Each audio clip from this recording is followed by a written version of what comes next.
Although we know now what if and then mean, sometimes the LSAT will make things a little bit more difficult and use other language that introduces a conditional relationship.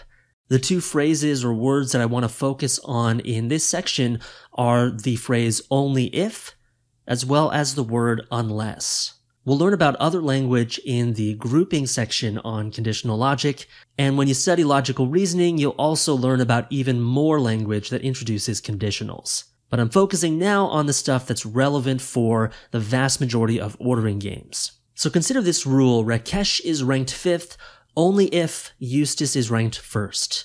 Only if is going to introduce the necessary condition, the outcome. And the other part of the statement is going to be the trigger or the sufficient condition. So the diagram for this would be if Rakesh is 5th, then Eustace is ranked 1st. You can think of the only if phrase as just an arrow that points to the right.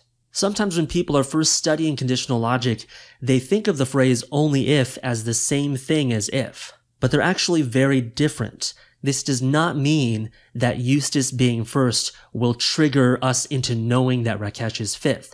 That would be going backwards, and that's not what the rule means. So if that is your natural understanding of this phrase, that's probably because you or people around you may not use the phrase precisely in real life. When it comes to the LSAT, I think it's worth memorizing the idea that the phrase only if will introduce the right side of the arrow. Now, of course, the contrapositive is another way to express this relationship, and you get the contrapositive by switching both sides of the arrow and negating. So we'll move E1 to the left and negate, R5 to the right and negate. If E is not 1st, then Rakesh is not 5th. And I'll remind you to review what the rule does not mean. If E is in 1, the arrow goes nowhere, and if R is not in 5, the arrow goes nowhere, you know nothing. Or another way to think about that is, if E is in 1, if the outcome happens to be true, then the R is free. It's not forced to go anywhere. And if the R is not in 5, or in other words, the rule is not triggered, you put the R somewhere besides 5, then that means the E is free to go other places. It could go in 1, or it might not go in 1. Now this rule for only if, by the way, will apply no matter where this phrase is in the sentence. So here we have only if Eustace is 1st, can Rakesh be ranked 5th? If we apply our rule, only if introduces the necessary condition, so Eustace being 1 is still on the right side of the arrow, the other part of the sentence is still on the left side of the arrow. Our diagram and our understanding should be exactly the same as it was in the previous example. Now let's take a look at the word unless. This may be confusing, so you may want to study this section in a little bit more detail. The rule says the elephants are not the most popular exhibit, so they're not the most popular exhibit, unless the ants are the second most popular. So what is the if-then version of this rule? Now, one way that students will often interpret this rule when they're first starting out studying conditional logic is they will think if the ants are the second most popular, then that means the elephants are the most popular. They will basically treat the unless as an if, and then the other part of the sentence will just be the opposite. Or for a more realistic example from real life, if you heard the statement, you cannot have dessert unless you finish your vegetables, one common way of interpreting that, although it's not correct, is if you finish your vegetables, then you can have dessert. If that's the way that you intuitively understand this rule, then I would advise you to practice using one of the formulas that I'm about to talk about. And there's no shame in using formulas. These are the formulas that I still use to this day for the word unless. So one way you can accurately understand the word unless is to treat unless as introducing a necessary condition, a requirement. The thing after unless is a requirement. It's something that must be true in order for something else to be true. And of course, that means it's going to go on the right side of the arrow. So you can start off the diagram by taking ants second and putting it on the right side.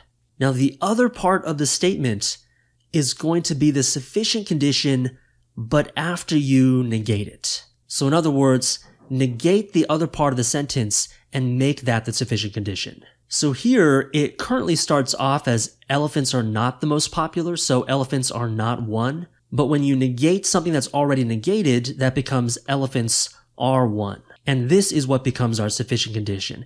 If the elephants are first, then that requires the ants to be second. Now notice that this does not mean that if the ants are second, that you have to make the elephants first. That would be going backwards on the arrow. Ants being second is the outcome, and that doesn't tell you anything about the trigger. The contrapositive of this rule, which you get by switching both sides and negating, is if ants are not second, then the elephants are not first. So that's one way of getting to the right understanding of unless. Unless introduces the necessary condition. To get the sufficient condition, you negate the other part of the sentence. Here it started off with a not, so when we negated it, it turned it into a positive. Now let's talk about the other way to understand unless. The other way to understand unless is to think of the phrase or word unless as if not. So how you could read this sentence is, if it is not the case that ants are the second most popular, then elephants are not the most popular. What that means is you take what's after unless, you negate it, and you make it the sufficient condition. So right now, the thing after unless is ants are second. I'm going to negate that, and so that becomes ants are not second, and I'm going to make this the sufficient condition. The other part of the sentence, elephants are not the most popular, that just becomes the right side of the arrow, the necessary condition. And here you can see elephants not being most popular. That's what the other part of the sentence said.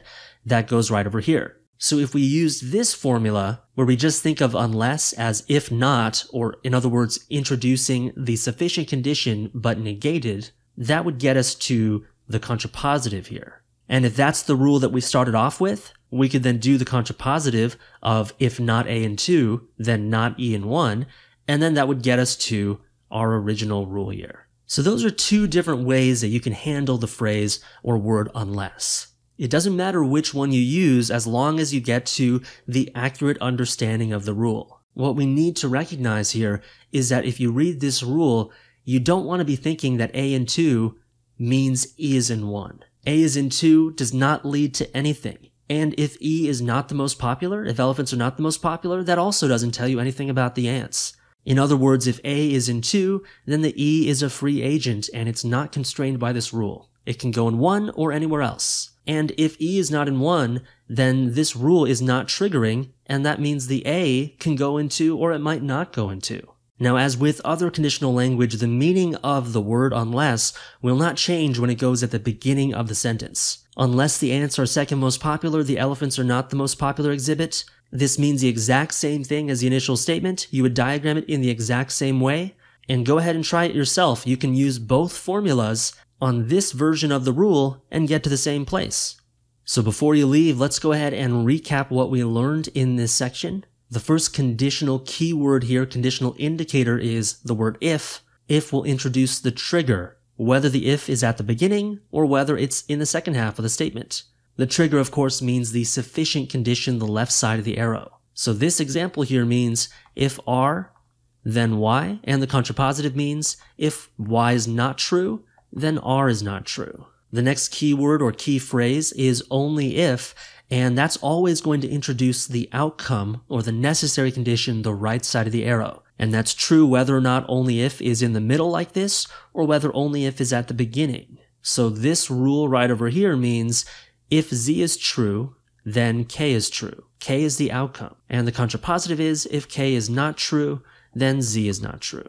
And finally, we have the word unless, and there are two formulas which I've described over here. The first formula is you treat unless as introducing the outcome or the right side of the arrow, the necessary condition. And then you take the other part of the statement, you negate that, and you make that the left side of the arrow. So if we apply that rule over here, and I'll just use the second example, since that's probably a little bit more difficult for you. I'll take whatever's after unless, and I'll make that the necessary condition, so that's F.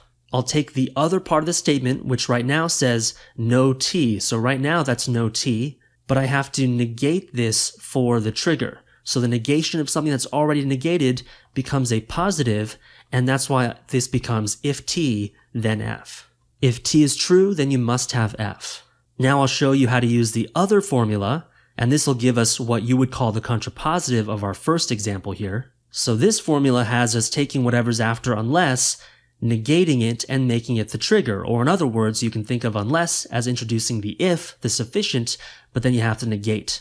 So I'll go ahead and apply this formula over here. I'll take whatever's after unless, which is the F. I'm going to negate that and make it the sufficient. So if F is not true, then I'll take the other part of the statement, and that just becomes the outcome. So no T is the outcome. It doesn't matter which formula you use, although I think it can help to understand both formulas, because sometimes some conditional statements are just a little bit easier to understand using one of the formulas instead of the other.